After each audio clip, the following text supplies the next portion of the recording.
Yo les G's, bienvenue à tous dans Passe le beat, moi c'est Red, j'espère que vous allez bien et aujourd'hui je suis trop content de vous retrouver parce qu'on va attaquer ensemble une nouvelle série de vidéos qui porte sur la création des bases, des patterns rythmiques les plus populaires de la musique urbaine.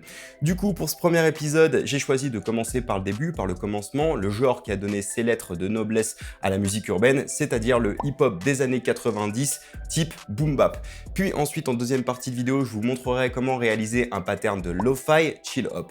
Et puis, pour faire un petit peu de teasing, ça fera pas de mal, dans l'épisode suivant qui arrivera dans 2 semaines, on va voir comment créer un pattern rythmique de trap et un pattern rythmique de drill. Et pour le troisième épisode, on verra comment créer différents types de patterns d'afro-musique. Du coup, si vous voulez pas les louper et être maintenu informé des prochaines sorties de vidéos, n'hésitez pas à vous abonner et à activer la cloche. Et puis, on va directement attaquer. Michou, balance la sauce.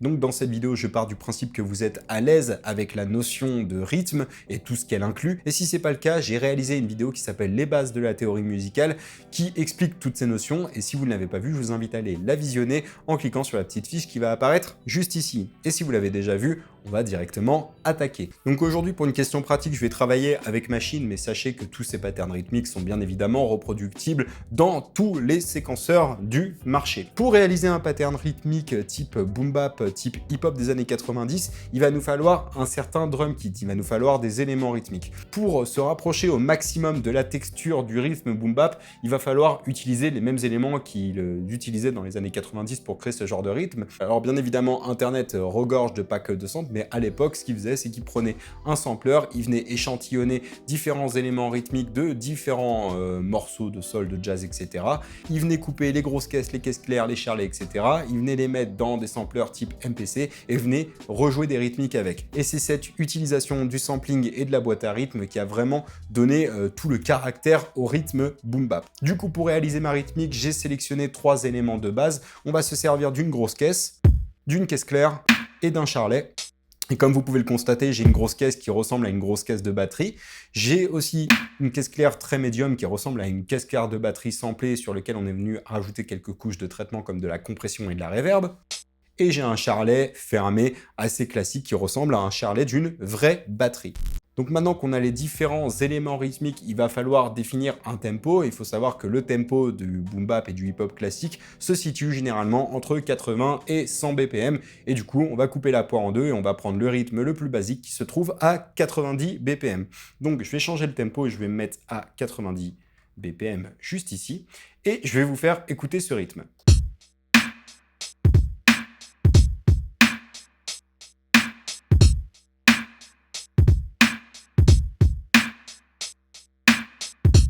Alors comment on crée ce rythme? On va commencer déjà par le marqueur temporel le plus important, c'est-à-dire la caisse claire.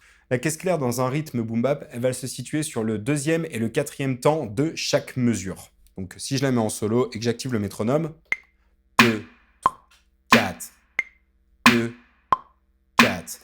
Donc ça bouge pas, c'est vraiment la base. Et après, vous pouvez bien évidemment, si vous le désirez, rajouter d'autres caisses claires, etc. Ensuite, on va avoir les charlets qui, eux, vont jouer à la croche, c'est-à-dire qu'on va avoir les charlets qui vont marquer tous les temps et les contretemps.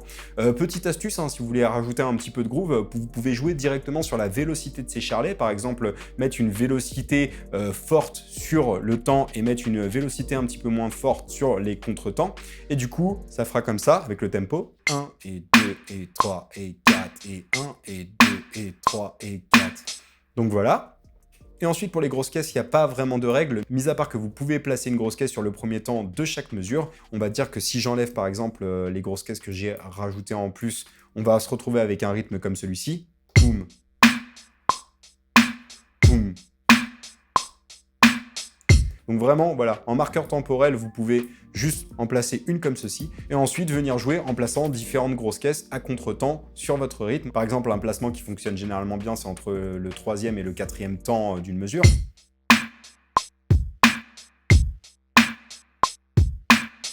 voyez, c'est assez classique. Et après, vous pouvez en rajouter autant que vous voulez.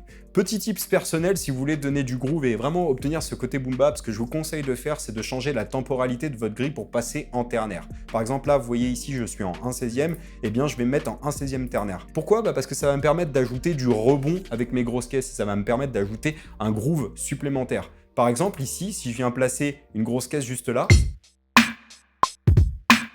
je vais pouvoir avoir ce fameux effet de rebond caractéristique du boom bap. Hop, je peux en mettre ici, une là et une là pour l'exemple.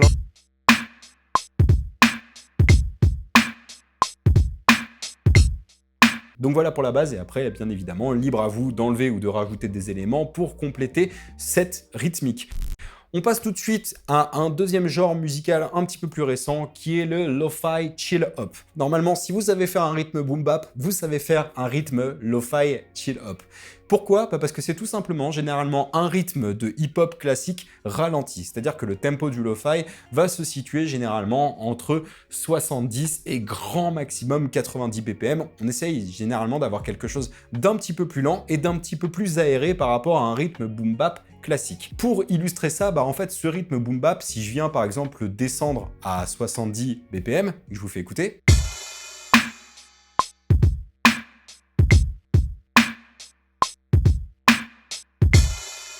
Je me retrouve avec quelque chose de très lent, de très smooth, qui se rapproche du lo-fi. Et bien évidemment, on a la possibilité d'optimiser la chose en changeant le kit de base. Là, par exemple, j'avais chargé un kit Lo-Fi Chill Hop, qui est un petit peu comme le kit de Boom Bap, à la seule différence que je vais avoir des éléments un petit peu plus secs et avec un petit peu plus de texture entre guillemets. C'est-à-dire qu'on va plus entendre le grain du vinyle, on va plus entendre la compression, on va plus entendre le fait que le son a été texturé. Par exemple, moi, les différents éléments qui composent mon kit rythmique pour faire le lo-fi, j'ai ce genre de kick, j'ai une caisse claire tiraillée entre la snare et le clap un petit peu synthétique, j'ai un charlet très sec, j'ai un charlet ouvert avec un gros son de vinyle qui traîne à l'arrière. Et en fait, c'est la somme de tous ces éléments combinés à un rythme plus lent et avec un pattern hip-hop classique qui vont me donner la sonorité lo-fi.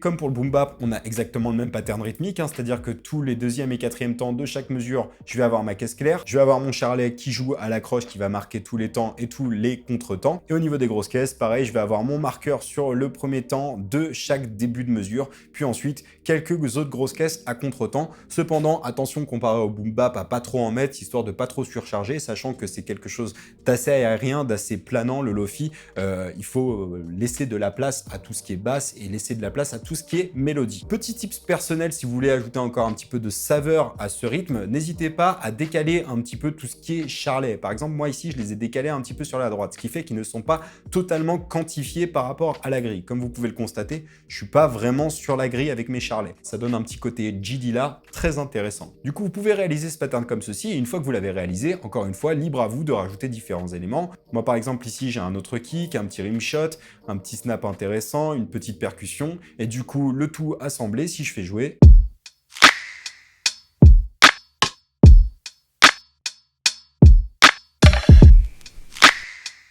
j'obtiens vraiment cette texture lo-fi chill hop. Et ce qui est vraiment cool, c'est qu'après, on peut faire du mélange des genres. Il n'y a aucun problème. Par exemple, je peux remonter à 90 et récupérer, par exemple, un côté boom bap avec mon rythme lo-fi, qui va me permettre d'obtenir des textures intéressantes. Je vais même pouvoir, avec mon kit, récupérer le pattern boom bap que j'avais créé avant. J'ai une autre texture qui peut être encore une fois assez intéressante. Et puis surtout, ce qui est cool quand on joue avec le tempo, c'est que si on change drastiquement le tempo, on va se retrouver avec un autre genre musical. Si je viens me remettre sur mon kit boom bap et que je viens passer ce tempo de 90 par exemple à 130 et que je viens faire jouer, je vais me retrouver avec une sorte de rythmique drum and bass qui me suffira ensuite d'ajuster si je veux faire de la drum and bass. Ce qui fait que si je change juste quelques éléments, j'enlève quelques kicks, je rajoute quelques kicks, je change l'emplacement de quelques charlets, je vais me retrouver avec un rythme drum and bass utilisable.